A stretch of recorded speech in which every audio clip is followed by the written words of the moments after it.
ಲಕ್ಷಣ ಇರೋದರಿಂದ ಮತ್ತೆ ವಿವರಣೆ ಕೊಡೋಕ್ಕೆ ಹೋಗಲಿಲ್ಲ. ಅದೇ ರೀತಿ ಚೇತನ ಅಚೇತನ ಅಂತ ಹೇಳಬೇಕಾದ್ರೂ ಕೂಡ ಆ ಪದದಲ್ಲೇ ಅರ್ಥ ಇದೆ. ಚಿತಿ ಸಂಜ್ಞಾನಿ ಅಂತ ಇರೋದ್ರಿಂದ ಜ್ಞಾನೇಚ್ಛಾದಿಗಳನ್ನು ಹೊಂದಿರೋದು ಚೇತನ, ಅದಿಲ್ಲದೆ ಇರೋದು ಅಚೇತನ ಅಂತ ಇರೋದ್ರೆ ಅದನ್ನು ಲಕ್ಷಣ ಹೇಳಲಿಲ್ಲ. ಭಾವೋಪಿ ದ್ವಿವಿಧ ಮತಃ, ಅದು ಎರಡು ವಿಧವಾದದ್ದು. ಅದು ಅಭಾವದಲ್ಲಿ ಮೂರೇ ಮೂರು, ಇದರಲ್ಲಿ ಲೋಡ್ ಲಿಸ್ಟ್ ಇದೆ ಚೇತನದಲ್ಲಿ, ಅದನ್ನೆಲ್ಲ ಹೇಳ್ತಾರೆ. ಈಗ ದುಃಖ ಹೌದು ಹಾಂ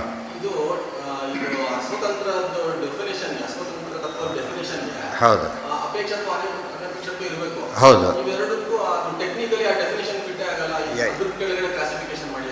ಏನಾಯ್ತು ಏನು ಇನ್ನೊಮ್ಮೆ ಹೇಳಿದೆ ಏನದು? ಹಾಂ ಹೌದು ಹೌದು ಹಾಂ ಹೌದು. ಯಾಕೆ? ಅದು ಏನಿದೆ ಅದಕ್ಕೆ? ಏನಿದೆ ಅದಕ್ಕೆ? ಸತ್ವ ಇದೆ, ಸತ್ವ ಒಂದಿದೆ, ಪ್ರಮಿತಿ ಪ್ರವೃತ್ತಿ ಇಲ್ಲ ಅಷ್ಟೇ. ಅದಕ್ಕೆ ಹೇಳ್ತಾರೆ ಯಾರಿಗೆ ಎಷ್ಟಿರಬೇಕೋ ಅಷ್ಟು. ಸೃಷ್ಟಿನೇ, ಎಲ್ಲರಿಗೂ ಸೃಷ್ಟಿ ಎಲ್ಲಿದೆ? ಯಾರಿಗೆ ಸೃಷ್ಟಿ ಇದೆಯೋ ಸೃಷ್ಟಿ. ಎಲ್ಲರಿಗೂ ಜ್ಞಾನ ಕೊಡ್ತಾನ? ಯೋಗ್ಯರಿಗೆ ಮಾತ್ರ. 8ರಲ್ಲಿ ಎಲ್ಲರಿಗೆಲ್ಲ ಕೊಡೋದಿಲ್ಲ. ಅಜ್ಞಾನ ಅಯೋಗ್ಯರಿಗೆ ಮಾತ್ರ. ಬಂಧ ಅವರಿಗೆ, ಮೋಕ್ಷ ಇವರಿಗೆ. ಎಲ್ಲರಿಗೆ 8 ಕೊಡೋದಾದರೆ ಇವರಿಗೂ ತಮಸ್ಸು ಹಾಕ್ಬೇಕು, ಅವರಿಗೂ ಮೋಕ್ಷ ಹಾಕಬೇಕು. ಅಲ್ಲ, ಅದಕ್ಕೆ ಯಥಾಯೋಗ್ಯಂ ಅಂತ ಹೇಳೋದು. ಯಾರ್ಯಾರಿಗೆ ಎಷ್ಟೆಷ್ಟು ಇರಬೇಕು ಅದಿಷ್ಟು ಕೂಡ ಏನಾಗಿದೆ, ದೇವರ ಅಧೀನದಲ್ಲಿದೆ. ಗೊತ್ತಾಯ್ತಾ? ನಿರುದ್ಯೋಗಿಗಳು ಸರ್ಕಾರದ ಅಧೀನ, ಉದ್ಯೋಗಿಗಳು ಸರ್ಕಾರದ ಅಧೀನ. ಸರ್ಕಾರಕ್ಕೆ ಕೆಲಸ ಕೊಟ್ಟಿಲ್ಲ ಅಂಥೇಳಿ ರೂಲ್ಸ್ ವೈಲೇಟ್ ಮಾಡೋಂಗಿಲ್ಲ. ಯಾಕೆ ನನಗೆ ಉದ್ಯೋಗ ಕೊಟ್ಟಿರಿ, ನಾನು ಡಿಪೆಂಡೆಂಟ್ ಅಲ್ಲ ಅಂತ ಹೇಳಾಗಿಲ್ಲ. ಏನೋನೋ ನಿರುದ್ಯೋಗಿ ಆದರೂ ಕೂಡ ಭಗವಂತನ ಸರ್ಕಾರಕ್ಕೆ ಅಧೀನ. ಹೇಗೋ ಜಡಗಳು ಅಧೀನ. ಎಷ್ಟು ಅವಕ್ಕಿದೆಯೋ ಅಷ್ಟಕ್ಕೆ ಅಧೀನ ಅಷ್ಟೇ. ಜ್ಞಾನ ಸ್ವಲ್ಪ ಇದ್ದರೆ ಸ್ವಲ್ಪ, ಹೆಚ್ಚಿದ್ದರೆ ಹೆಚ್ಚು. ಆದ್ದರಿಂದ ಪ್ರಶ್ನೆಗೆ ಅರ್ಥ ಆಯ್ತು, ಅವ್ರು ಹೇಳಿದ ಪ್ರಶ್ನೆ ಅರ್ಥ ಆಯ್ತಾ? ಇರೋದೇ ಒಂದು ಹೇಗಾಗುತ್ತೆ ಅಂದರೆ 3 ಇದ್ದಾಗ 3, 2 ಇದ್ದಾಗ 2, 1 ಇದ್ದಾಗ 1. ಅಪೇಕ್ಷೆ ಪ್ರಶ್ನೆ ಏನದಕ್ಕೆ? ಅಪೇಕ್ಷಿತತ್ವ ಆದರೆ, ಅಪೇಕ್ಷಿತ ಅಂದರೆ ಇಚ್ಛೆನೇ ಇರಬೇಕು ಅಂತಲ್ಲ, ಡಿಪೆಂಡೆನ್ಸ್ ಅಂದರೆ ಸಾಕು ಅದಕ್ಕೆ. ಇದು ಡಿಪೆಂಡೆನ್ಸ್ ಇದೆ, ಅಲ್ಲಿ ಹೋಗ್ಲಿಕ್ಕೆ ಬರಲ್ಲ. ಇದಕ್ಕೆ ಅದು ಹೋಗೋ ಇಚ್ಛೆ ಇದೆ ಬಡಿಸೋ ಪ್ರಶ್ನೆ ಇಲ್ಲ. ಯಾವ ಇಚ್ಛೆ ಇದ್ರೂ ಅದು ಹೋಗ್ಲಿಕ್ಕೆ ಬರೋದಿಲ್ಲ ಅಷ್ಟೇ. ಅದು ಹೇಗಿದೆ ಸ್ವರೂಪ, ಇರುವಿಕೆ ಇದೆ. ಇರುವಿಕೆಗೇನು ಇಚ್ಛೆ ಪ್ರಶ್ನೆ ಬರೋದಿಲ್ಲ. ಇರುವಿಕೆ ಅಷ್ಟೇ. ದುಃಖ ಅದೆಲ್ಲ ಮುಂದೆ ಇನ್ನೂ ಡೀಟೇಲ್ ಕೊನೆ ಮುಗಿಸ್ಬೇಕಾದ್ರೆಲ್ಲ ಹೇಳ್ತಾರೆ. ಲಾಸ್ಟ್ ಸೆಂಟೆನ್ಸ್ ಅದೇನೆ. ದುಃಖ ಸ್ಪೃಷ್ಟಂ ತದಸ್ಪೃಷ್ಟಂ ಇತಿ ದ್ವೇಧೈವ ಚೇತನಂ ನಿತ್ಯಾ ದುಃಖ ರಮಾ ಅನ್ಯೇತು ಸ್ಪೃಷ್ಟ ದುಃಖ ಸಮಸ್ತಶಃ. ನಿನ್ನೆ ಹೇಳಿದೆ ದುಃಖ ಸ್ಪೃಷ್ಟ, ದುಃಖ ಅಸ್ಪೃಷ್ಟ ಅಂಥೇಳಿ. ಚೇತನ 2 ವಿಧ. ಅದರ ನಿತ್ಯ ದುಃಖ, ನಿತ್ಯ ದುಃಖ ಅಂದರೆ ನಿತ್ಯ ಮುಕ್ತೋಳು. ಯಾರು? ಮಹಾಲಕ್ಷ್ಮಿ ಒಂದೇ ನಿತ್ಯ ಮುಕ್ತಳು. ನಾರಾಯಣ ಸ್ವತಂತ್ರ ನಿತ್ಯ ಮುಕ್ತನೇ. ಸ್ವತಂತ್ರ ನಿತ್ಯ ಮುಕ್ತ, ಅಸ್ವನಿತ್ಯ ಮುಕ್ತ. ಇಷ್ಟ ನಿತ್ಯ ಮುಕ್ತತ್ವ ಕಾಮನ್ ಇಬ್ಬರಿಗೂ. ಸ್ಪೃಷ್ಟ ದುಃಖ ಸಮಸ್ತ, ಬಿಡಿದವರೆಲ್ಲ ಸೃಷ್ಟ. ದುಃಖ ಜನಗಳಿಗೆ ದುಃಖನೇ ಇಲ್ವಲ್ಲ. ಸೃಷ್ಟ ದುಃಖ ಅಂದರೆ ಯಾರಿಗಿರಬೇಕೋ ಅವರಿಗೆ ಅಂತ. ಸುಖ ಬೇಕು, ಇಲ್ಲ ದುಃಖ ಇದೆ. ಅದಕ್ಕೆ 2 ಇಲ್ಲ, ಇರುವಿಕೆ ಮಾತ್ರ. ಸ್ಪೃಷ್ಟ ದುಃಖ ಸಮಸ್ತಶಃ, ಆಲ್, ಎಕ್ಸೆಪ್ಷನ್ನೇ ಇಲ್ಲ ಅಂಥೇಳಿ. ಹಾಗಿದ್ದರೆ ಮುಕ್ತರು ಇಲ್ಲಲ್ಲ, ಮುಕ್ತರಿ ದುಃಖ ಇಲ್ವಲ್ಲ, ಅದಕ್ಕೇನು ಹೇಳಬೇಕು? ಹಿಂದಿತ್ತಲ್ಲ, ಹಿಂದಿತ್ತು ದುಃಖ ಅಂದರೆ ಇವತ್ತು ಇದಾಗಿದೆ ಅಷ್ಟೇ. ಒಟ್ಟು ಯಾವ ಕಾಲಕ್ಕಾದ್ರೂ ಇದ್ರೆ ಆಯಿತು, ಆಗಲೇ ಇರಬೇಕು ಅಂತೇನಿಲ್ಲ. ಒಂದು ಕಾಲಕ್ಕಿದ್ದರೆ ಮುಗೀತು. ಒಂದು ಕಾಲಕ್ಕೂ ಇಲ್ಲ ಅಂಬೋದು ಮಹಾಲಕ್ಷ್ಮಿಯ ವೈಶಿಷ್ಟ್ಯ ಅಷ್ಟೇ. ಹಾಗಿದ್ದರೆ ಯಾವಾಗಲೂ ಸೃಷ್ಟ ದುಃಖರೇ ಆಗೋದಾಗಿದ್ದರೆ ಏನಿಲ್ಲ, ಅವರಿಗೆ ಮುಕ್ತಿನೇ ಇಲ್ಲ ಅಂತ ಆಗುತ್ತೆ ಅಷ್ಟೇ. ಸಾಧನೆಗೆ ಅರ್ಥನೂ ಇಲ್ಲ ಆಗುತ್ತೆ. ಈಗ ಮೊದಲು ಓದಿದ್ದಾನೆ ಅಷ್ಟೇ. ಅಜ್ಞಾನ ಇದ್ದಿದ್ದು ಹೌದು ಒಂದು ಕಾಲಕ್ಕೆ, ಆದರೆ ದೇವರಿಗೆ ಪ್ರಸಂಗ ಇಲ್ಲ. ಯಾಕೆ? ಅನಾದಿ ಕಾಲದಿಂದ ಅನಂತ ಕಾಲದವರೆಗೆ ಜ್ಞಾನಿ ಆದ್ದರಿಂದ ಪ್ರಶ್ನೆ ಇಲ್ಲ. ಸೊ ಒಂದು ಕಾಲಕ್ಕಿದ್ದರೂ ಸಾಕು ಅದಕ್ಕೆ. ಸ್ಪೃಷ್ಟ ದುಃಖ ವಿಮುಕ್ತಾಶ್ಚ. ಈಗ ಸ್ಪೃಷ್ಟ ದುಃಖರು ಯಾರ್ಯಾರು? ಸೃಷ್ಟ ದುಃಖರು 2 ವಿಧ. ಸ್ಪೃಷ್ಟ ದುಃಖರು, ದುಃಖ ಸ್ಪರ್ಶ ಇರೋರು, ಸಂಸಾರ ಇರೋರು. ದುಃಖ ಶಬ್ದ ಸರಿಯಾದ ಅರ್ಥ ಏನು? ಸಂಸಾರ ಅಂತ. ಸ್ಪೃಷ್ಟ ದುಃಖ ವಿಮುಕ್ತಾಶ್ಚ, ಸ್ಪೃಷ್ಟ ದುಃಖರು ಮತ್ತು ಬಿಡುಗಡೆ ಹೊಂದಿದವರು ಅಂಥೇಳಿ. ದುಃಖ ಸಂಸ್ಥಾ ಇತಿ ದ್ವಿಧ. ದುಃಖಿಗಳು 2 ವಿಧ. ಏನಂತ? ಈಗ ದುಃಖದಲ್ಲಿರೋರು, ದುಃಖ ಕಳ್ಕೊಂಡವರು.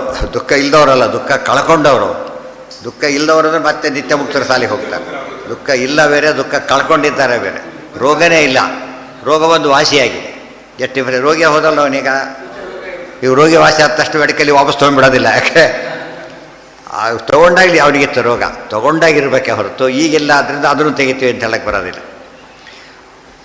ಅದಕ್ಕೆ ತ್ರಿಕಾಲಗಳಲ್ಲಿ ಯಾವ ಒಂದು ಕಾಲದಲ್ಲಿ ಸ್ಪರ್ಶ ಇದ್ದರೂ ಕೂಡ ಅದೇನಂತ ಹೆಸರು? ಅದಕ್ಕೆ ದೋಷನೇ. ಮುಂದೆ ಹೇಳ್ತಾರೆ ಸ್ಪೃಷ್ಟ ದುಃಖ. ಪ್ರತಿಯೊಂದನ್ನು ಯೋಚನೆ ಮಾಡಿ ಅರ್ಥ ಮಾಡೋದು, ಬರೀ ಇದಲ್ಲ ಪದಗಳೆಲ್ಲ ಯೋಚನೆ ಮಾಡ್ತಾ ಹೋದರೆ ಕ್ಲಿಯರಾಗಿರುತ್ತೆ. ಮತ್ತು ಮುಂದಿನ ಗ್ರಂಥಕ್ಕೆ ಭಾಳ ಅನುಕೂಲ ಆಗುತ್ತೆ.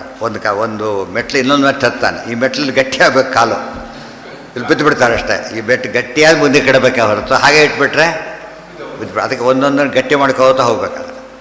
ಸೃಷ್ಟ ದುಃಖಾ ವಿಮುಕ್ತಾಶ್ಚ ದುಃಖ ಸಂಸ್ಥಾ ಇತಿ ದ್ವಿಧ. ದುಃಖ ಸಂಸ್ಥಾ ಇವರೆಲ್ಲ ಜೀವರು, ಸ್ಪೃಷ್ಟ ದುಃಖರು ಜೀವರು ಅಂತ ಅರ್ಥ.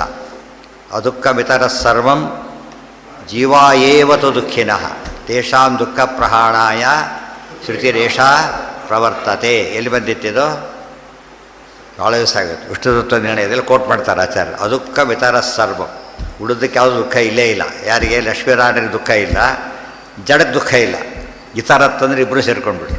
ಜೀವ ಇವತ್ತು ಬಗ್ದೇ ಇರೋರು ಇವರು, ಈಶಾ ಜೀವ ಜಡ. ಈಶನಿಗೂ ಇಲ್ಲ ಜಡಕ್ಕೂ ಇಲ್ಲ, ಆದರೆ ಜೀವರಿಗಿದೆ.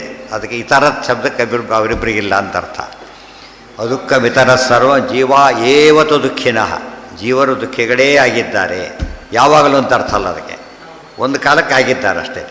ಅದುಃಖ ಮಿತರ ಸರ್ವಂ ಜೀವ ಏವತು ದುಃಖಿನಃ ತೇಷಾಂ ದುಃಖ ಪ್ರಹಾಣಾಯ, ಅವ್ರ ದುಃಖ ಪರಿಹಾರ ಮಾಡೋದಕ್ಕೋಸ್ಕರವಾಗಿಯೇ ಶ್ರುತಿ ರೇಷಾ ಪ್ರವರ್ತತೆ. ಶ್ರುತಿ ಹೊರಟಿರೋದು ಅದಕ್ಕೆ, ದುಃಖ ಬಿಡುಗಡೆ ಆಗೋ ಮಾರ್ಗ ತೋರಿಸಿಬಿಟ್ಟು ಉದ್ಧಾರ ಮಾಡೋಕ್ಕೋಸ್ಕರ ಜ್ಞಾನ ಶಾಸ್ತ್ರ ಬಂದಿದೆ.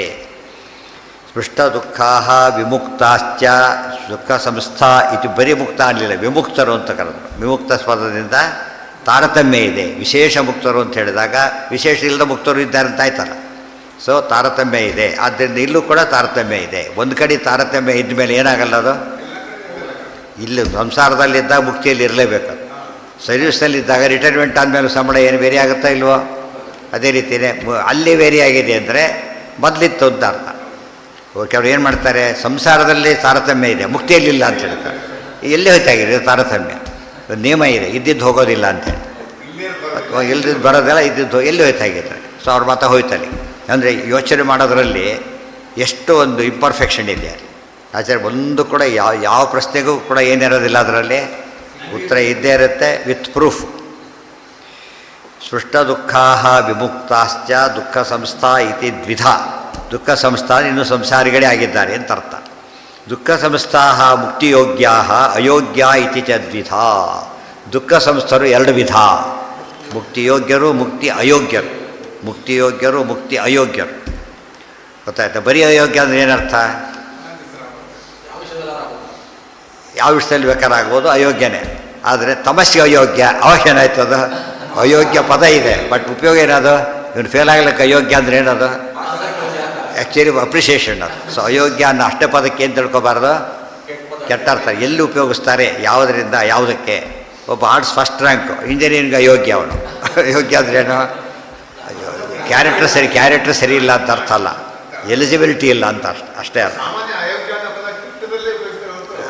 ಲೋಕದಲ್ಲಿ ಬಂದುಬಿಟ್ಟಿದೆ ಹಾಗೆ. ಈ ನೀಚ ಅನ್ನೋ ಪದ, ಆದರೆ ಮಹಾಲಕ್ಷ್ಮೀ ದೇವಿ ನೀಚಳಿಕೊಳ್ಳು ಅನಂತ ಗುಣದಿಂದ. ನೀಚ ಶಬ್ದಕ್ಕೆ ಏನರ್ಥ ಅಲ್ಲಿ? ಕಡಿಮೆ ಅಷ್ಟೇ. ಸೊ ನೀಚ ಶಬ್ದಕ್ಕೆ ಅನೇಕ ಅಲ್ಲಿ ಹೇಳಿದ್ರೆ ನೀಚ ಅಂತ ಬೈದುಬಿಟ್ಟಿದ್ದಾರೆ. ಹರಿತಾವ್ ಸಾರ ಬರೀತಾವ್ ನೀಚ ಅಂತ ಹೇಳಿಬಿಡೋದು ಅವರಿಗೆ. ನೀಚ ಅರ್ಥನೇ ಗೊತ್ತಿಲ್ಲ ಇವರಿಗೆ, ಅದು ಸಮಸ್ಯೆ ಆಗಿದೆ. ಅಯೋಗ್ಯ ಇತಿ ಚ ದ್ವಿಧ. ದೇವರ್ಷಿ ಪಿತೃಪನರಾಹ ಇಷ್ಟ ಆಯಿತು. ಅದನ್ನು ಇನ್ನೂ ಸಂಸಾರದಲ್ಲಿದ್ದಾರೆ. ಎರಡು ವಿಧ. ಎಂಥ ವಿಧ ಅದು? ಮುಕ್ತಿ ಯೋಗ್ಯರಿದ್ದಾರೆ, ಮುಕ್ತಿ ಅಯೋಗ್ಯರಿದ್ದಾರೆ. ಅಂದರೆ ದುಃಖ ಕಳ್ಕೊತಾರೆ, ದುಃಖ ಕಳ್ಕೊಳ್ಳೋದೇ ಇಲ್ಲ. ಇನ್ನೊಬ್ರು ಎಂಥವ್ರು ಅಂದರೆ ದುಃಖ ಕಳ್ಕೊಳ್ಳೋದೇ ಇಲ್ಲ. ಇತಿ ಚ ದ್ವಿಧ. ಒಂದೊಂದೇ ಮೊದಲಿಂದ ಬರಬೇಕು ವಾಪಸ್ಸು, ಎಲ್ಲಿದ್ವಿ ನಾವೀಗ ಅಂತ. ದೇವರ್ಷಿ ಪಿತೃಪ ನರಾಹ ಇತಿ ಮುಕ್ತಾಸ್ತು ಪಂಚಧಾ. ವಿ ಅಂತ ಹೇಳಿದ್ರಲ್ಲ, ಏನು ವ್ಯತ್ಯಾಸ ಅಂದರೆ ದೇವ ಋಷಿ ಪಿತೃ ಪ ನರಾಹ. ಪಿತೃಪ ನರಹ ಅಂತ ಬಿಡುತ್ತೆ. ಪಿತೃ ಪ ನರಾಹ ಇತಿ ಮುಕ್ತಾಸ್ತು ಪಂಚಧ. 5 ಅಂತ ಹೇಳಿದ್ದಾರೆ. 5 ಆಗಬೇಕಾದ್ರೆ ದೇವ ಋಷಿ ಪಿತೃ ಪ ನರ ಅಂದ್ರೆ ಆಗೋದಿಲ್ಲ.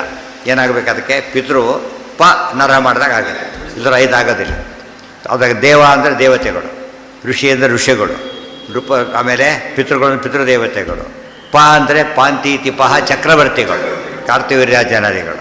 ಆಮೇಲೆ ನರ ಅಂದರೆ ಮನುಷ್ಯೋತ್ತವರು. ನರ ಅಂದರೆ ಬರೀ ನರ ಅಲ್ಲ, ಮನುಷ್ಯೋತ್ತವರು ಅಂತ ಅರ್ಥ. ದೇವ ಋಷಿ ಪಿತೃಪ ಇದೊಂದು ರೀತಿ ತಾರತಮ್ಯ, ಶಾರ್ಟೆಸ್ಟ್ ತಾರತಮ್ಯ. ಗೊತ್ತಾಯ್ತಾ? ಇವೆಲ್ಲ ಡೀಟೇಲಾಗಿ ಹೇಳಕ್ಕೆ ಬರಲಿಲ್ಲ ಅಂತ ತಿಳ್ಕೊಬೋದು. ದೇವಕಕ್ಷ, ಋಷಿಕಕ್ಷ, ಪಿತೃಕಕ್ಷ, ಚಕ್ರವರ್ತಿ ಕಕ್ಷ, ಮನುಷ್ಯೋತ್ತವ ಇಷ್ಟು ಹೇಳಿದರೆ ಒಂದು ರೀತಿಯ ತಾರತಮ್ಯ ಆಯ್ತು. ಈಗ ದೇವಋಷಿ ಪಿತೃಪ ಆ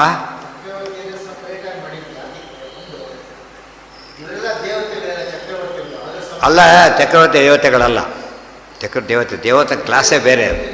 ಇವತ್ತು ಹೇಳಿದರೆ ಕ್ಲಾಸ್ 1 ಅಂತ ಹೇಳಿದಾಗ ಹಾಗೆ ಆಫೀಸರೇ ಕ್ಲಾಸ್ 1 ಅಲ್ಲ, ಕ್ಲಾಸ್ 2 ಕ್ಲಾಸ್ 3 ಅಂತ ಬಂದಾಗೆ ಆ ಥರ ಆಗುತ್ತೆ. ದೇವತೆ ಯಾರು ದೇವತೆಗಳು, ಚಕ್ರವರ್ತಿಗಳು ದೇವತೆಗಳಲ್ಲ. ದೇವತೆಗಳು ಚಕ್ರವರ್ತಿ ಆಗ್ಬೋದು, ಅದು ಅವರಾಗ್ಬೋದು, ಇವರಾಗಕ್ಕೆ ಬರೋದಿಲ್ಲ. ಕೆಳಗೆ ಮೇಲಿನವನಿಗೆ ಕೆಳಗಿದ ಪವರ್ ಇದೆ, ಕೆಳಗಿದ ಐಎಸ್ ಆಫೀಸರ್ ಕ್ಲರ್ಕ್ ಆಗ್ಬೋದು, ಆಗೋದಿಲ್ಲ, ವಿಚಾರ ಬೇರೆ. ಆದರೆ ಟರ್ಕ್ ಏನಾಗೋದಿಲ್ಲ, ಸಾಧ್ಯನೇ ಆಗ್ಲಿಕ್ಕೆ ಸಾಧ್ಯ. ಅವ್ರು ಓದಿ ಆಗಬೇಕೆ ಹೊರತು ಆ್ಯಜಿಟೀಸ್ ಆಗ್ಲಿಕ್ಕೆ ಸಾಧ್ಯ ಇಲ್ಲ. ಆ್ಯಜಿಟೀಸ್ ಬೇಕಾದ್ರೆ ಅಪ್ಲೈ ಮಾಡ್ಬೋದು ಇವನು. ಐಎಸ್ ಯಾವುದೋ ಪ್ರೈವೇಟ್ ಸ್ಕೂಲ್ ಟೀಚರ್ಸ್ ಅಪ್ಲೈ ಮಾಡ್ಬೋದು.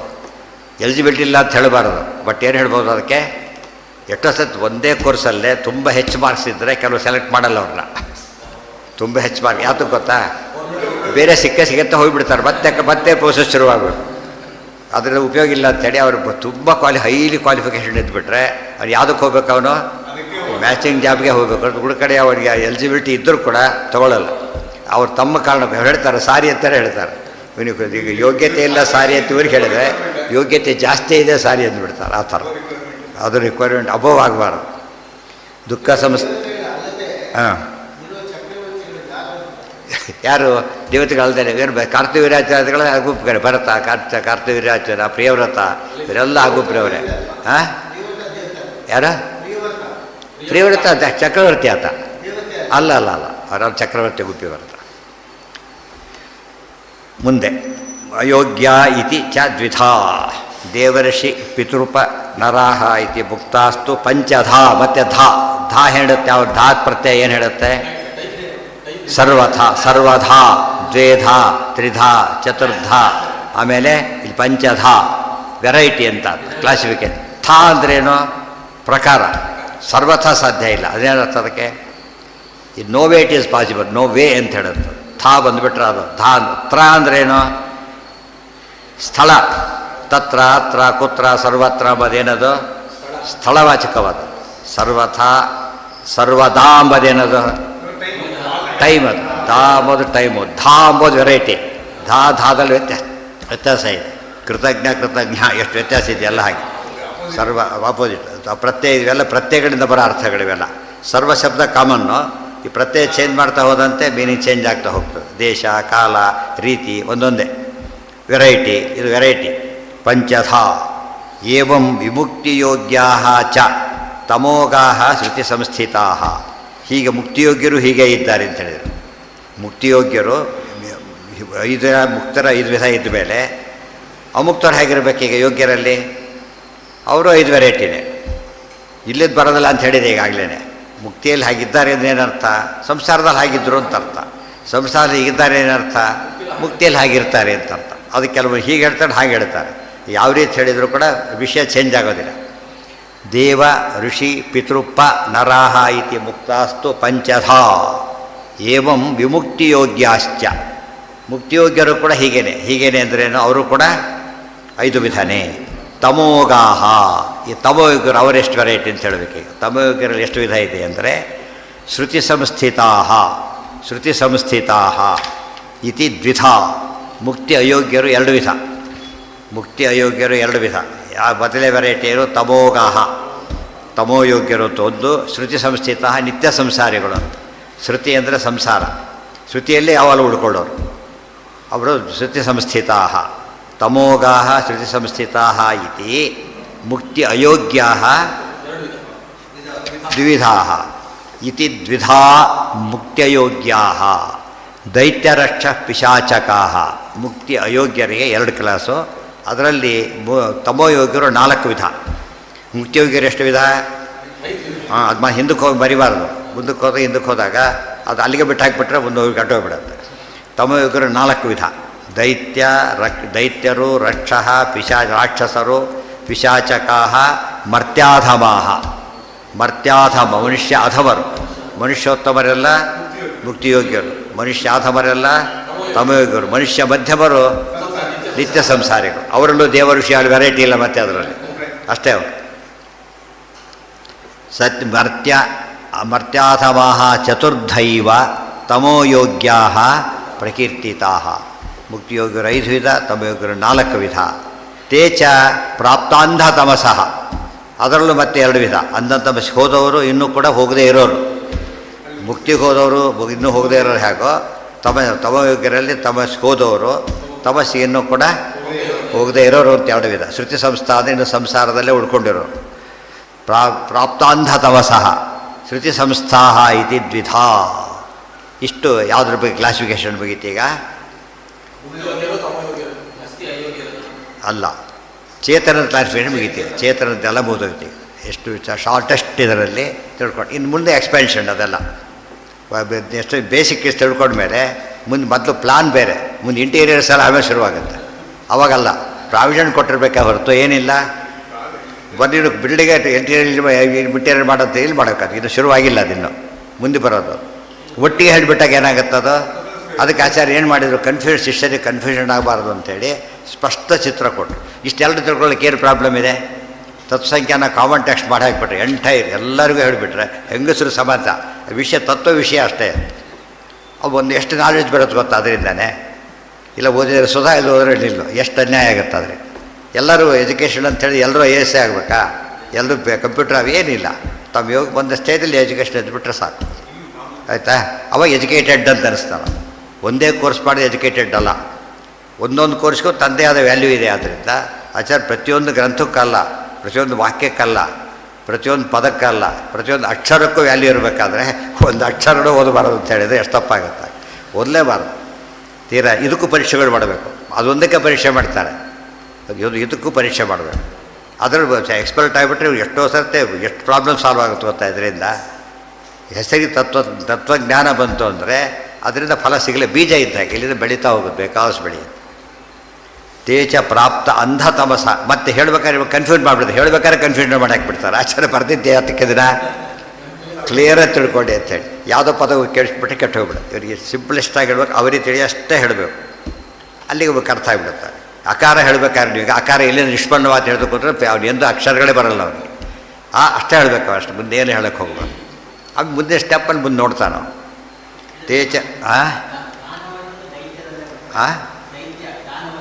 ಏನ ದಾನವ ವೆರೈಟಿ ಅದರಲ್ಲಿ ಸಬ್ ಕ್ಲಾಸಿಫಿಕೇಷನ್ ಬೇರೆ, ಸಬ್ ಕ್ಲಾಸಿಫಿಕೇಷನ್ ಬೇರೆ, ಆಯಿತಾ?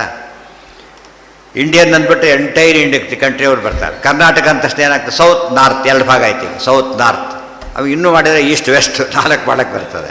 ಆಮೇಲೆ ವೆಸ್ಟ್ ಸೌತಲ್ಲಿ ವೆರೈಟಿಗಳು ಮತ್ತೆ ಈ ಥರ ಮಾಡೋಕ್ಕೆ ಬರುತ್ತಾ ಇಲ್ಲ. ಸೊ ಒಂದು ಬ್ರಾಡೆಸ್ಟ್ ಕಾನ್ಸೆಪ್ಟ್ ಏನು ಇಂಡಿಯಾ ಅಷ್ಟೇ. ಅಲ್ಲಿಂದ ಬೇಕಾಷ್ಟು ಆಮೇಲೆ ಸ್ಟೇಟ್ ಬರುತ್ತೆ, ಡಿಸ್ಟ್ರಿಕ್ಟ್ ಬರುತ್ತೆ, ಎಕ್ಸ್ಟೆನ್ಷನ್ ಬರುತ್ತೆ, ಸ್ಟ್ರೀಟ್ ಬರುತ್ತೆ, ಮನೆ ನಂಬರು ಬರುತ್ತೆ ಕೊನೆಗೆ. ಮತ್ತು ಅವ್ರ ರೂಮ್ ಇದ್ದರೆ ಹಾಸ್ಟೆಲ್ ರೂಮ್ ನಂಬರು ಚೇಂಜ್ ಆಗುತ್ತೆ. ಇಷ್ಟರ ಮಟ್ಟಿಗೆ ಇದೆ. ಅದೆಲ್ಲ ಅಡ್ರೆಸ್ ಕೊಡೋದು ಹಾಗೆ ಅಡ್ರೆಸ್ ಕೊಟ್ಟು 4 ಲೈನಲ್ಲಿ ಏನು ಸಿಗ್ತಾನೆ ಒಬ್ಬರು ಹೆಸರು ಬರೋದು, ಅವ್ನು ಬರೆದ್ರೆ ಎಲ್ಲೇ ಇದ್ದವರು ಅಂತ ತಲುಪುತ್ತೆ 4 ಲೈನಲ್ಲಿ. ಅರ್ಥ ಆಯ್ತಾ? ನೇಮು, ಆಮೇಲೆ ಅವನ ಇರೋ ಇದು ಮನೆಗಳ ಹೆಸರು, ಆಮೇಲೆ ಇದು ಇಲ್ಲಿಂದ ಓದ್ಬೇಕಾರೆ ಅವರು ಹೆಸರು ಓದೋದೇ ಇಲ್ಲ. ಫಸ್ಟು ಸಾಲ್ಟ್ ಔಟ್ ಹೆಸರು ಬೇಕಾಗಿಲ್ಲ ಅವರಿಗೆ, ಊರಷ್ಟೇ ನೋಡ್ತಾರೆ. ಆಮೇಲೆ ಎಕ್ಸ್ಟೆನ್ಷನ್ ನೋಡ್ತಾರೆ, ಆಮೇಲೆ ರೋಡ್ ನೋಡ್ತಾರೆ, ಆಮೇಲೆ ಹೆಸರು ನೋಡ್ತಾರೆ. ಹೆಸರು ನೋಡೋದು ಬಿಗಿದು ಒಗೆದೋಗ್ಬಿಡ್ತಾರೆ ಕೊನೆಗೆ. ಹೆಸರು ಬೇಕಿಲ್ಲ ಅವರಿಗೆ, ರಿಜಿಸ್ಟರ್ ಬಂದ ಮಾತ್ರ ನೋಡ್ತಾರೆ, ಅದರೊಳಗೆ ಹೆಸರೇ ಬೇಕಿಲ್ಲ ಅವ್ರಿಗೆ. ಆ ಮನೆಗೆ ಹೋಗಿ ಬಿದ್ದರೆ ಆಯ್ತು. ಅದು ಏನು ಧನುವಿನ ಮಕ್ಕಳಾದರೆ ದಾನವರು, ದ್ವಿತೀಯ ಮಕ್ಕಳಾದರೆ ದೈತ್ಯರು ಅಷ್ಟೇ. ಹೆಸರಿನ ಯಾರ ಮಕ್ಕಳಪ್ಪ ಅಷ್ಟೇ. ಗುಂಡದಲ್ಲಿ ವೆರೈಟಿ ಗುಂಡ ಇರ್ತಾರಲ್ಲ ಹಾಗೆ. ಹಾಂ, ಯಾರನ್ನ ದೈತ್ಯರು ಒಬ್ಬ ಅಂದರೆ ಉಪಲಕ್ಷಣ ಅಂತ ಹೆಸರು ಅದಕ್ಕೆ. ಉಪಲಕ್ಷಣ ಗೊತ್ತಾಗ. ಉಪಲಕ್ಷಣ ಅಂದ್ರೇನು? ಸಂಬಂಧಪಟ್ಟವ್ರನ್ನ ಬಂದುಬಿಡ್ತಾರೆ ಅಂತ. ದೈತ್ಯರ ಕೆಟ್ಟವರು, ದೈತ್ಯ ಪದ ಹೇಗೆ ರೂಢಿ ಬಂದಿದೆ ಗೊತ್ತಾ? ಅದು 2 ಅರ್ಥ. ದ್ವಿತೀಯ ಮಕ್ಕಳು ಅಂತ ಅಷ್ಟೇ ಅರ್ಥ. ಆ್ಯಕ್ಚುಲಿ ಬರೋದು ದೇವತೆಗಳು ದ್ವಿತೀಯ ಮಕ್ಕಳೇ ಅವರು, ಆದರೂ ಕೂಡ ದೇವತೆಗಳಾಗಿಬಿಟ್ರು ಗೊತ್ತು. ದ್ವಿತೀಯ ಕೆಟ್ಟವಳೇನಲ್ಲ, ದ್ವಿತೀಯ ಮಕ್ಕಳಷ್ಟೇ. ಬರ್ತಾ ಏನಾಗೋಯ್ತು ಗೊತ್ತಾ? ಅದು ಕೆಟ್ಟ ಪದ ಅಂತ ಐಡೆಂಟಿಫೈ ಆಗಿದೆ. ದೈತ್ಯ ಅಂತ ತಕ್ಷಣ ಕೆಟ್ಟವರು ಅಂತಲೇ ಆಗೋಯ್ತು. ಇವತ್ತು ಕೌರವರು ಭಾರಿ ಒಳ್ಳೆಯ ಪದ, ಕೆಟ್ಟದಲ್ಲ ಅದು. ಇನ್ನು ಕುರುರಾಜ ಇದ್ದ, ಕುರುವಂಶ ಭಾರಿ ಶ್ರೇಷ್ಠವಾದ ವಂಶ. ದುರ್ಯೋಧನ ಏನಾಯ್ತು, ಕೌರವ ಅಂತ ತಕ್ಷಣ ಏನಾಗುತ್ತದು ಕೆಟ್ಟ ಹೆಸರಾಗ್ಬಿಡೋದು. ಆ್ಯಕ್ಚುಲಿ ಕೆಟ್ಟ ಹೆಸರಲ್ಲ ಅದು. ಯಾವ ಹೆಸರು ಕೆಟ್ಟ ಹೆಸರು? ಓದಿ ಸರ್ವಶಬ್ದ ಸೌಂದರ್ಯ ಮಾಡಿದ ಮೇಲೆ ಯಾವ ಶಬ್ದನೂ ಏನಲ್ಲ. ಇವತ್ತು ಹುಚ್ಚ ಅಂತ ಹೆಸರು ಇಟ್ಕೊಂಡ್ರಿಲ್ಲ, ಹುಚ್ಚೋರಾವ್, ಹುಚ್ಚ ಅಂತ ಹೆಸರು. ಹುಚ್ಚ ಅಂತಾರೆ ಕರಿಬೇಕು. ಅವ್ರು ಹೇಳಿ ಅವ್ರು ಗೌರವ ಕೊಟ್ಟು ಹುಚ್ಚರಾಯರೇ ಅಂತಾರೆ ಕರಿಬೇಕು. ತಪ್ಪಲ್ಲ ಅದು. ಯಾಕೆ? ಆ ಹುಚ್ಚ ಅನ್ನೋದು ಏನದು? ಹೆಸರಷ್ಟೇ. ಅದು ಆ್ಯಕ್ಚುಲಿ ಪುಚ್ಛ ಅಂತಾರದು. ಪುಚ್ಛ ಅಂದರೆ ಬಾಲ, ಬಾಲ ಹನುಮಂತ ಹೆಸರು ಅದು ಕರಿಬೋದು. ಅದು ಇನ್ನೊಂದು ಹೆಸರಲ್ಲಿ ಕರೆದ್ರು ಅಷ್ಟೇ, ಬೊಯ್ಯೋ ಪದ ಅಲ್ಲ ಆ್ಯಕ್ಚುಲಿ ಅದು. ಕರೆದಾಗ ಹುಚ್ಚರಾಯರು ಫಸ್ಟ್ ರ್ಯಾಂಕ್ ಬಂದಿದ್ದಾರೆ, ಹುಚ್ಚರು ಫಸ್ಟ್ ರ್ಯಾಂಕ್ ಬರ್ತಾರೆ ಅಂತ ಅರ್ಥ ಅಲ್ಲ ಅದಕ್ಕೆ. ಅಂದರೆ ಇಷ್ಟು ಹೇಳಿದ ಬೇರೆ ಏನು ಸಮಸ್ಯೆ ಬರೋದಿಲ್ಲ. ದಾನವ ಶಬ್ದನೂ ಕೆಟ್ಟದೇನಾಗಬೇಕಾಗಿಲ್ಲ, ಅರ್ಥ ಬಿಡಿಸ್ತಾ ಹೋದ್ರೆ ಏನು ಬೇಕಾದ್ರೆ ಹೇಳಿದ್ದಕ್ಕೆ. ತುಚ್ಛ ಭಗವದ್ವಾಚಕ ಅಂತ ಹೇಳಿದ್ದಾರೆ, ಶೂನ್ಯ ಇವೆಲ್ಲ ಭಗವದ್ವಾಚಕ ಅಂತ ಹೇಳಿದ ಮೇಲೆ ಇಂದ ಹೇಳೋಕ್ಕೆ ಕಾರಣನೇ ಇಲ್ಲ. ಬಟ್ ಅವ್ರ ಗುಣ ನೋಡಬೇಕಷ್ಟು. ಪ್ರಹ್ಲಾದ ದೈತ್ಯ ಆ್ಯಕ್ಚುಲಿ, ಪ್ರಹ್ಲಾದಶ್ಚಾಸ್ಮಿ ದೈತ್ಯಾನಂ ಅಂತ ಇರೋದು. ಬಟ್ ದೊಡ್ಡ ಭಗವದ್ಭಕ್ತ.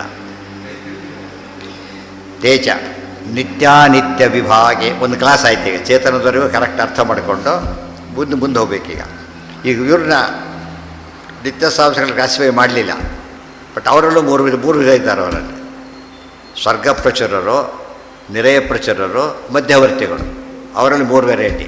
ತ್ರಿದಿವ ನಿರಯ ಭೂಗೋಚರಾನ್ ನಿತ್ಯಬದ್ಧಾನ್ ವಾಯುಸ್ಥಿತಿಯಲ್ಲಿ, ತ್ರಿದಿವ ನಿರಯ ಭೂಗೋಚರ ಸ್ವರ್ಗ ಪ್ರಚುರರು, ನರಕ ಪ್ರಚುರರು, ಭೂಪ್ರಚುರರು ಅಂಥೇಳಿ ಮೂರು ವಿಧ ಇದ್ದಾರೆ. ಅದು ಯಾಕೆ ಹೇಳಲಿಲ್ಲ ಅಂದರೆ ಸಾಕು, ಸ್ವಲ್ಪ ಇದ್ದಾರೆ ಅಷ್ಟು ಸಾಕು. ಮತ್ತು ಸಬ್ ಕ್ಲಾಸಿಫಿಕೇಷನ್ ಅವರು ಅದು ಬೇಕಿಲ್ಲ ಅಂತ ಬಿಟ್ಟು ಅದು ಬೇರೆ ಕಡೆ ಹೇಳ್ತಾರೆ. ತೇಜ ಪ್ರಾಪ್ತ ಆಚಾರ್ಯ ಮುಖ್ಯ ಉದ್ದೇಶ ಸಿಂಪಲ್ಲಾಗಿ ಹೇಳಬೇಕು ಅಂತೇಳಿ. ಆ ಸಿಂಪಲ್ ಬಾಲಸಂಗಮ ಓದ ಎದುರು ಪ್ರಕರಣಗಳೆಲ್ಲ ಆ ರೀತಿಯೇ ಇರೋದು. ಅದನ್ನು ಡಿಫಿಕಲ್ಟ್ ಮಾಡಿಬಿಟ್ರೆ ಎಷ್ಟು ಕಷ್ಟ ಆಗ್ತದೆ. ಗಂಜಿನೂ ಕೂಡ ಕುಡಿಯೋಕ್ಕೆ ಬರದ ಮಾಡಿಬಿಟ್ರೆ ಇನ್ನು ಯಾವ ತಿನ್ಬೇಕು ಅವನು? ಗಂಜಿ ಕೂಡ ಕುಡಿಯೋಕ್ಕೆ ಬರದಂತೆ ಮಾಡಿಬಿಟ್ರೆ ಕಷ್ಟ. ಇದನ್ನು ಆ ಗ್ರಂಥ ಸುಲಭವಾಗೇ ಹೇಳಬೇಕಂದ್ರೆ ಕಷ್ಟಪಡಿಸ್ಬಾರ್ದು. ತುಂಬ ಡಿಫಿಕಲ್ಟ್ ವ್ಯಾಖ್ಯಾನ ಇದೆ ಇದಕ್ಕೆ. ವ್ಯಾಖ್ಯಾನ ಯಾತಕ್ಕೆ ಬರೆದ್ರು ಅಂದರೆ ಲೈಟಾಗಿ ತೊಗೋಬೇಡಿ, ಇದಕ್ಕೆ ಅರ್ಥ ಆಯ್ತು ಹೇಳೋದಕ್ಕೋಸ್ಕರ ಅವರು. ನೀವು ಹೇಳ್ಬೇಕಾದ್ರೆ ಹಾಗೆ ಹೇಳ್ರಿ ಅಂತ ಅರ್ಥ ಅಲ್ಲ, ಇಫ್ ನೆಸಸರಿ ಉಪಯೋಗಿಸಿದೆ. ಅದು ಸುಮ್ಮನೆ ನೀವು ಇಷ್ಟೇ ಒಪ್ಪಿಸಿ ನೀವು ಬೇಕಾದ್ರೆ ಯಥೋಸಂಖ್ಯಾನ ಓದಿಲ್ಲ ಅಂತ ಹೇಳ್ಬಿಡ್ತಾರೆ. ಓದಿಲ್ಲ ಅಡಿ ಇದು ಮುಖ್ಯ ಅಲ್ಲ ಅವರಿಗೆ, ಗಲಾಟೆ ಮಾಡೇ ಹೇಳಬೇಕು. ಓದಿದ್ದೆ ಆ ರೀತಿ ಓದೋದು, ಇದು ಒಂದು ಓದಿಲ್ಲ ಅಂತ ಹೇಳಬಾರ್ದು. ಇದು ಒಂದು ರೀತಿ, ಇದು ಇಷ್ಟು ಸಾಕು ಕರೆಕ್ಟ್ ಅಂತ ಹೇಳಿದ್ರೆ ಸಾಕು. ನಮಗೆ ಬಸ್ ಎಲ್ಲಿ ಹೋಗುತ್ತೆ ಬೇಕು, ಕಂಡಕ್ಟರ್ ಡ್ರೈವರ್ ತೊಗೊಂಡು ನಾವೇನು ಮಾಡೋಣ ಈಗ? ಅದು ಯಾರಿಗೆ ಬೇಕದೆಲ್ಲ? ಅಲ್ಲಿ ಬೇಕು, ಸಂಬಳ ಕೊಡೋರಿಗೆ ಬೇಕು ಅದೆಲ್ಲ. ನಮಗೆ ಅವೆಲ್ಲ ಬೇಕಿಲ್ಲ. ಡ್ರೈವರ್ ನೋಡ್ಕೊಂಡು ನೋಡಲ್ಲ ನಾವು. ಇದ್ದಾರೆ ಬಸ್ ಹೋಗ್ತಿದ್ರೆ ಇದ್ದಾರೆ ಅಂತ ಅರ್ಥ, ಗೊತ್ತಾಯ್ತಾ? ಸುಮ್ಮನೆ ಹೋದ್ರೆ ಓದಿ ಹೀಗೆ ಹೋದ್ರೆ ಗೊತ್ತಾಗುತ್ತೆ. ಯಾಕೆ ಅವತ್ತು ಹೆಸರು ಕುರಗೋದು ನಾವೇನು ಮಾಡಿ ಡ್ರೈವಿಂಗ್ ಲೈಸೆನ್ಸ್ ಇದೆಯಾ ಕೇಳ್ತೀವಿ ಅವನಿಗೆ? ಅದು ನಮ್ಮ ಕೆಲಸ ಅಲ್ಲ, ಇದು ಯಾರ ಕೆಲಸ ಅದು? ಆ ಡಿಪಾರ್ಟ್ಮೆಂಟ್ ಬೇರೆ ಇದೆ. ನಾನು ಎಲ್ಲದನ್ನು ತಿಳ್ಕೊಂಡಿಲ್ಲ ಅಂತೇಳಿ ದಡ್ಡ ಅಂತಕ್ಕೆ ಎಲ್ಲ ತಿಳ್ಕೊಳ್ಳೋಕೆ ಎಲ್ಲರಿಗೂ ಅಗತ್ಯ ಇಲ್ಲ. ಒಂದು ಮುಖ್ಯವಾಗಿ ತಿಳ್ಕೊಳ್ಳೋದು ಮಾತ್ರ ತಿಳ್ಕೊಳ್ಳೇಬೇಕು ಅವರು. ನಾವೇ ಯಾರು ಚೆನ್ನಾಗಿ ಹೋಗ್ತೀನಿ ಅಂತಾರೆ, ಎಲ್ಲಿಗೆ ಹೋಗ್ತೀರಿ, ಯಾವ ಕ್ರಾಸ್, ಎಲ್ಲಿ ಕೇಳೋಕೆ ಹೋಗ್ತೀವಾ? ಅದನ್ನು ಕೇಳಲ್ಲ. ಕೆಲಸ ಊರಿಗೆ ಹೋಗ್ತೀವಿ ಅಷ್ಟೇ ಸಾಕು ನಮಗೆ, ಊರಲ್ಲಿರಲ್ಲ ಅಂತ ಅಷ್ಟು ಸಾಕು ನಮಗೆ. ಯಾವ ಊರು ಏನು ಮುಂದಿನ ಕೆಲಸ ಯಾತಕ್ಕೆ ಡೀಟೇಲ್ಸ್ ಕೇಳ್ತಾರೆ, ಇವನು ಹೋಗೋನಿರ್ತಾರೆ ಕೆಲವು ಸಲ.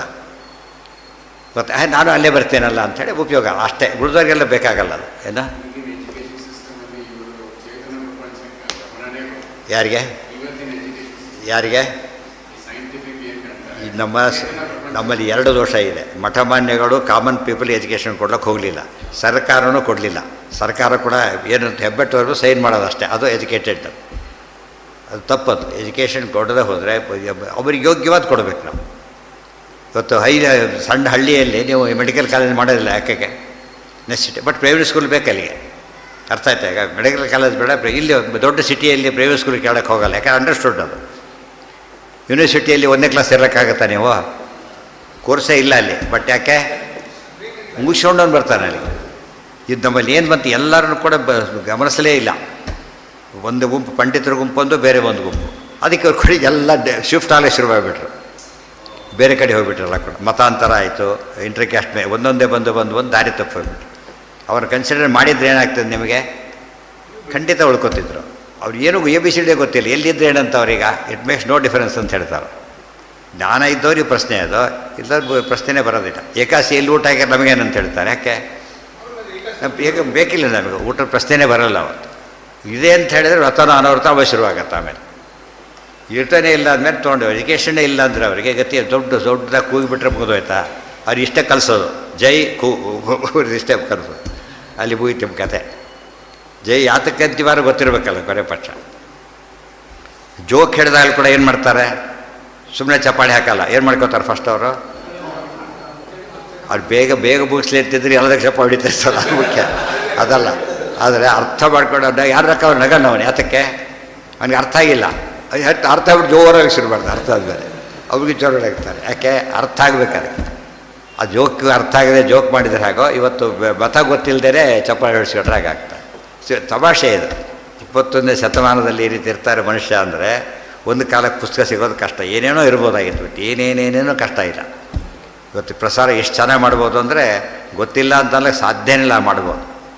ಆದರೂ ಗೊತ್ತಿಲ್ಲದವ್ರ ಸಂಖ್ಯೆ 99.9999% ಉಳ್ಕೊಂಡಿದೆ ಅಂದರೆ ಎಂದು ಮತ ಪ್ರಸಾರ ಮಾಡೋದು.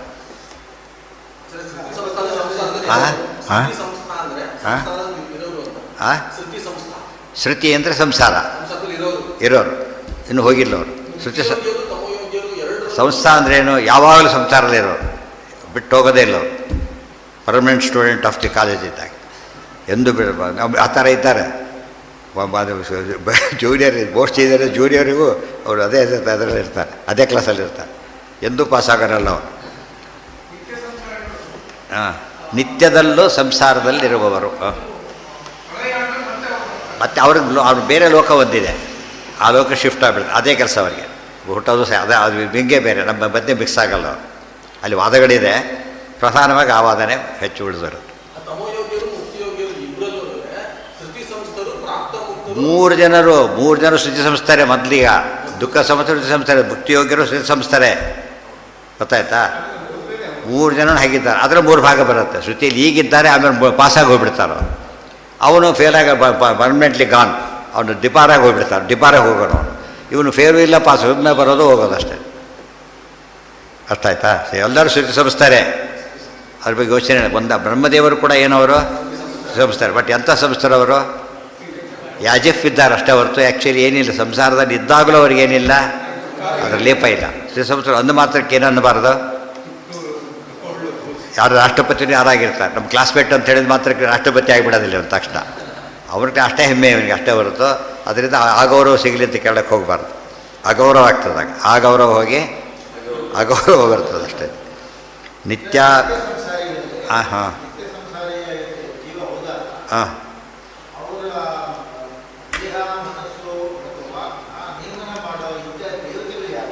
ಯಾರು ಅವರಿಗೆ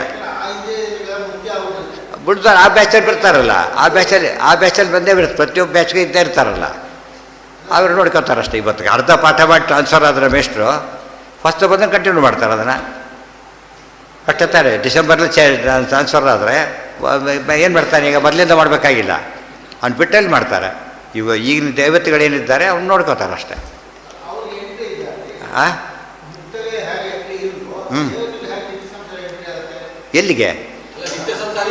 ಅದು ಇದು ಈ ಅಫಿಷಿಯಲ್ ನೀವು ಅಮೇರಿಕಕ್ಕೆ ಹೋಗ್ಬೇಕಾದ್ರೆ ವೀಸಾ ಇದ್ದರೆ ಹೋಗಿಬಿಡ್ಬೋದು. ಅಡ್ಮಿಷನ್ಗೆ ಮಾತ್ರ ಕ್ವಾಲಿಫಿಕೇಷನ್ ಬೇಕಾಗುತ್ತೆ, ಅದೆಲ್ಲ ಇಲ್ಲ. ನೀವು ನಾನ್ ರೆಸಿಡೆಂಟಾಗಿ ಹೋಗೋದು ಬೇರೆ, ಯಾವ ಕಾಲೇಜ್ ಬೇಕಾದ್ರೂ ಸುತ್ಕೊಂಡ್ಬರ್ಬೋದು ನೀವು ಒಂದು ರೌಂಡು. ಅಡ್ಮಿಷನ್ ಬೇರೆ, ಓಡಾಡೋದು ಬೇರೆ. ಓಡಾಡೋದಕ್ಕೆ ಇದಕ್ಕೆ ಅವ್ರ ನಿತ್ಯ ಸಂಸಾರಗಳು ಸ್ಪೆಷಲ್ ಕೇಸ್ ಆದ್ದರಿಂದ ನಾಟ್ ಬ್ಯಾಡ್. ಉಳಿದವ್ರು ಇಂಟರ್ಫಿಯರ್ ಆಗಲಿಕ್ಕೆ ಬರೋಲ್ಲ. ಅದು ಕೂಡ ಎಷ್ಟು ತಮ್ಮ ಫೀಲ್ಡ್ ಇರೋ ಅಷ್ಟೇ. ಆ ಬ್ಯಾಚ್ ಮುಗಿದ ತಕ್ಷಣ ಮುಗಿದೋಯ್ತು. ಈ ಕಡೆ ಮುಕ್ತಿ ಹೋಗ್ತಾರೆ, ಅಲ್ಲೇ ಉಳ್ಕೊಂಡಿರ್ತಾನೆ ಅಷ್ಟೇ, ಸಂಬಂಧ ಇಲ್ಲ. ಗೊತ್ತಾಯ್ತು ನಿಮ್ಮ ಪ್ರಶ್ನೆ. ಇವರು ನೋಡಿದ್ರೆ ನಿಂತಾರೆ, ಅವ್ರು ಮುಕ್ತರಾಗಿಬಿಟ್ಟಿದ್ದಾರೆ ಆಗಲೇ. ಹೌದು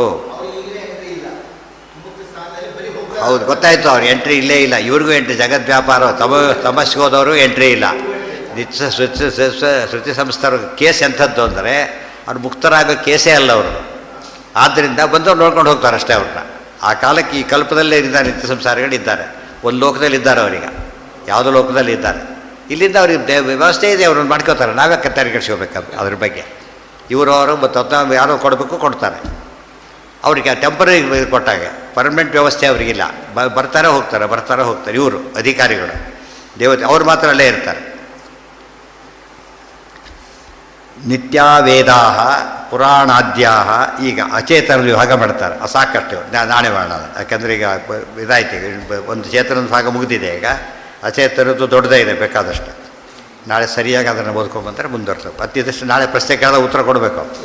ಗೊತ್ತಾಯ್ತಾ? ಯಾವುದು ಮೊದಲು ಈವರೆಗೂ ಆಗಿರೋದ್ರ ಬಗ್ಗೆ ನೆನಪಿಟ್ಟುಕೊಂಡು ಉತ್ತರ ಕೊಡಬೇಕು ಅಂತ ಹೇಳಿಬಿಟ್ರೆ ಓದ್ಕೊಂಡು ಬರ್ತೀರಿ. ಹಾಗೆ ಆ ರೀತಿ ಪ್ರತಿಯೊಂದು ಗ್ರಂಥ ಮಾಡಿದರೆ ಸಣ್ಣ ಸಣ್ಣ ಪ್ರಶ್ನೆಗೆ ಉತ್ತರ ಕೊಟ್ಟು ಪರೀಕ್ಷೆ ಪ್ರತ್ಯೇಕ ಮಾಡಬೇಕಾಗಿಲ್ಲ. ಅಲ್ಲೆಲ್ಲಿ ಕೇಳಿದಲ್ಲಿ ಅರ್ಥ ಆಗಿದೆಲ್ಲ ಗೊತ್ತಾಗ್ಬಿಡುತ್ತೆ. ಈಗ ಓಂ ಯಾಕೆ ಹೇಳಲ್ಲ ಗೊತ್ತು, ಬರೋದೇ ಇಲ್ಲ ಬರ್ದಿವ್ಸ ಯಾರಾಗ ಒಂದು ಸರ್ತಿ ಹಾಗಾಗಿತ್ತು, ಪರೀಕ್ಷೆ ಮಾಡೋಕೆ ಅಂತೇಳಿ ಮಾತುಕತೆಯಲ್ಲಿ ತುಂಬ ಜನ ಬರ್ತಿದ್ರು, ದೊಡ್ಡ ಎಲ್ಲ ಬರ್ತಿದ್ರು. ನಾವು ಪ್ರಶ್ನೆ ನಾ ಬತ್ತೆ ನಾನು ಅನೌನ್ಸ್ ಇದು ಕೇಳೋದಿಲ್ಲ ಅಂತ ಹೇಳಿದ್ರು ಬಂದರು ಮತ್ತೆ. ಹಾಗಾಗಿ ಬರ್ತದೆ ಆ ರೀತಿ ಉಪಯೋಗ ಇಲ್ಲ ಅದರಿಂದ. ಯಾವಾಗ ಆನ್ಲೈನ್ ಇರಲಿಲ್ಲ, ಬಟ್ ಏನ ಬಟ್ ಬರಲಿಲ್ಲ. ಅದು ಭಯ ಎಲ್ಲಿ ಕೇಳಿಬಿಟ್ರೆ ಅದು ಬೇರೆ. ಅದು ಬಟ್ ಆ್ಯಕ್ಚುಲಿ ಕೇಳಿ ಅದಾಗಿರ್ಬೇಕೆ ಹೊರತು ಅವಾಯ್ಡ್ ಮಾಡಬಾರ್ದು. ಬಂದು 4 ಜನ ಬಂದರೆ ಹೊರತು ಹೆಚ್ಚು ಜನ ಬರಲಿಲ್ಲ.